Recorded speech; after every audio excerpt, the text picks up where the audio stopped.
राजस्थान उपचुनाव का बजरंग सरकार पर पड़ेगा असर।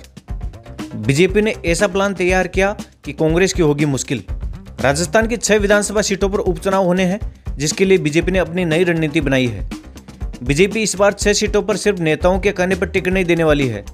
इन उपचुनाव के परिणाम का असर सरकार पर पड़ सकता है, इसलिए बीजेपी का केंद्रीय नेतृत्व भी अलर्ट है। राज्य इकाई के अलावा केंद्रीय टीम भी इस पर काम कर रही है।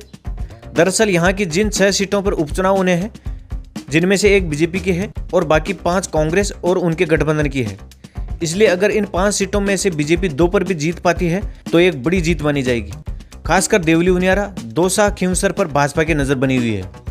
इसलिए इन सीटों पर जातिगत नेताओं को लेकर भाजपा फीडबैक ले रही है। इस कड़ी में दौसा और देवली उनियारा सीट पर गुर्जर वोटर के मूड जानने के लिए दक्षिणी दिल्ली से सांसद रामवीर सिंह बिदूड़ी दौरे पर है। देवली उनियारा और दौसा ये वो विधानसभा की सीटें हैं जहां पर बीजेपी विधानसभा चुनाव और लोकसभा चुनाव दोनों हार गई है। इसलिए इन सीटों पर भाजपा जीतने के लिए सभी पहलुओं पर काम कर रही है। देवली उनियारा और दौसा पर गुर्जर टिकट मांग रहे हैं, इसलिए देवली के साथ साथ ही दौसा के गुर्जर का मिजाज पार्टी देखना चाहती है। दोनों सीटों पर भाजपा के कई गुर्जर नेता दम दिखा रहे हैं, लेकिन भाजपा यहां पर कोई बड़ा बदलाव चाह रही है।